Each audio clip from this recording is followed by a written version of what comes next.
બોટાદ જિલ્લા પોલીસ વડાની વાવથરા જિલ્લા ખાતે બદલી નવા પોલીસ વડા તરીકે આઈપીએસ ધર્મેન્દ્ર શર્માને મૂકવામાં આવ્યા। રાજ્ય સરકાર અને ગૃહ વિભાગ દ્વારા બોટાદ જિલ્લા પોલીસ વડા આઈપીએસ ચિંતન તરૈયાની વાવથરા જિલ્લાના નવા એસપી તરીકે બદલી કરવામાં આવી છે। તો આઈપીએસ ધર્મેન્દ્ર શર્માને બોટાદ જિલ્લા પોલીસ વડા એસપી તરીકે મૂકવામાં આવ્યા। ઉલ્લેખનીય છે કે થોડા સમય પહેલા ચિંતન તરૈયાને બોટાદ જિલ્લા પોલીસ વડા તરીકે મુકાયા હતા અને તેઓની બોટાદ જિલ્લામાં ખૂબ કડક સારી કામગીરી કરી રહ્યા હતા, ત્યારે તેઓને વાવથરા જિલ્લા ખાતે બદલી કરવામાં આવી છે।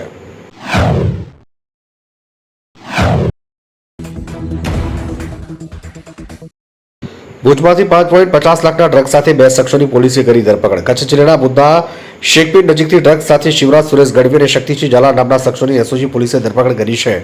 આરોપીઓની કારમાંથી પોલીસે 5.50 લાખના ડ્રગ્સના જથ્થા સહિત કુલ 8.60 લાખનો મુદ્દામાલ કબજે કર્યો છે। કારમાંથી ડ્રગ્સ સાથે દારૂની બોટલ મળી આવી છે। એસઓજીએ ગુનો નોંધી આરોપીની પદ્ધર પોલીસને સોંપ્યા છે।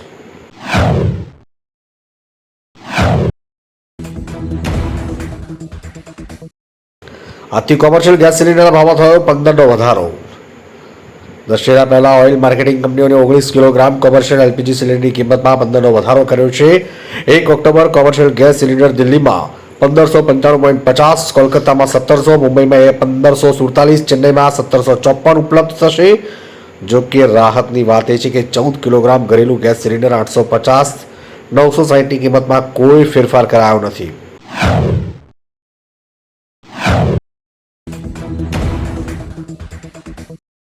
વેરાવળ બંદરે સતત 3 દિવસથી 3 નંબરનું સિગ્નલ 2500 બોટો પરત આવી માછીમાર આગેવાનો સહાયની કરી રહ્યા છે માંગ।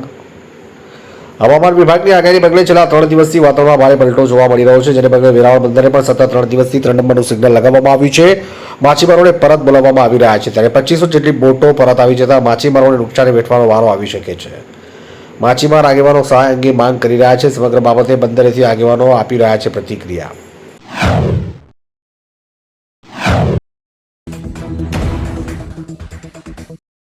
ગાંધીનગરમાં મહિલા કોન્સ્ટેબલની હત્યા કરનાર આરોપીને પોલીસે અમરેલીથી ઝડપી લીધો અને બંને 15 વર્ષથી હતા પ્રેમ સંબંધમાં। ગાંધીનગર મહિલા કોન્સ્ટેબલ રિંકલની હત્યાના આરોપમાં મોહન પારગીની અમરેલીથી પોલીસે ધરપકડ કરી।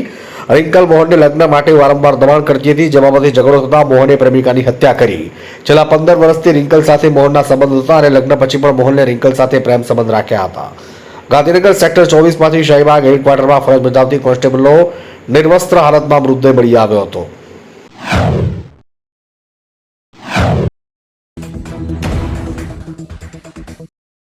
અમદાવાદમાં પગ ધોવા જતા યુવક નર્મદા કેનાલમાં ડૂબ્યો, થયું મોત।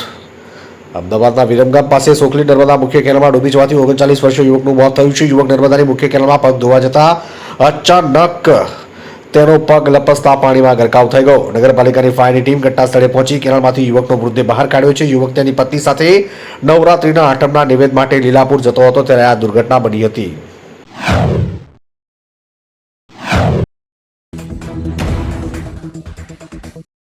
અમદાવાદમાં બારોટ સમાજના પુરુષો સાડી પહેરીને રમે છે ગરબા। 200 વર્ષથી ચાલતી આવી છે અનોખી પ્રથા। અમદાવાદ શહેરના સદુ માતાની પોળમાં નવરાત્રિની અષ્ટમીને દિવસે બારોટ સમાજના પુરુષો સ્ત્રીનો વેશ ધારણ કરી સાડી પહેરીને ગરબા રમે છે। આ પરંપરા 200 વર્ષ જૂની છે અને તેનો સીધો સંબંધ સમાજની આદિશક્તિ સમાન ગણાતા શ્રી સદુ માતાના જીવન અને બલિદાન સાથે જોડાયેલો છે। સદુ માતાના શ્રાપ અને તેના પ્રત્યેનું ઋણ ઉતારવા માટે બારોટ સમાજના પુરુષો વર્ષોથી પ્રાયશ્ચિત કરે છે।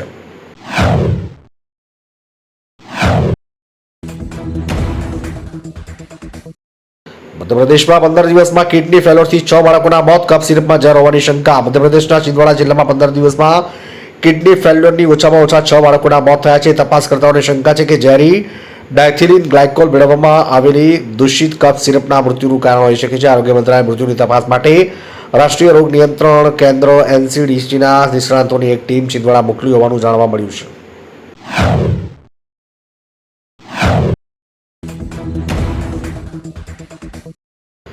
થામ દેરોલ વચ્ચે અકસ્માત, બોઇલર ટ્રકની ટક્કરે પિકઅપ ટેમ્પોના 2 ટુકડા। ભરૂચ તાલુકાના થામ અને દેરોલ ગામની વચ્ચે ગત રાત્રે લગભગ 3 વાગે એક ભયંકર માર્ગ અકસ્માત થઈ ગયો। અકસ્માતમાં એક મહાકાય બોઇલર લોડેડ ટ્રકે પિકઅપ ટેમ્પોને જોરદાર ટક્કર મારી, જેના કારણે પિકઅપ ટેમ્પોના ચેસિસના વચ્ચે 2 ટુકડા થઈ ગયા। સ્થાનિક સૂત્રો દ્વારા મળતી માહિતી મુજબ રાત્રિના અંધારામાં વહેલી સવારના સમયે આ ઘટના બનવા પામી હતી।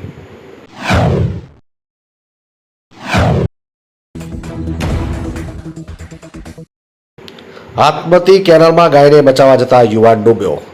હિંમતનગર નજીક આત્મહત્યા કેનાલમાં ગાયને બચાવવા પડેલો યુવક તણાવ, ફાયર બ્રિગેડ દ્વારા શોધખોળ.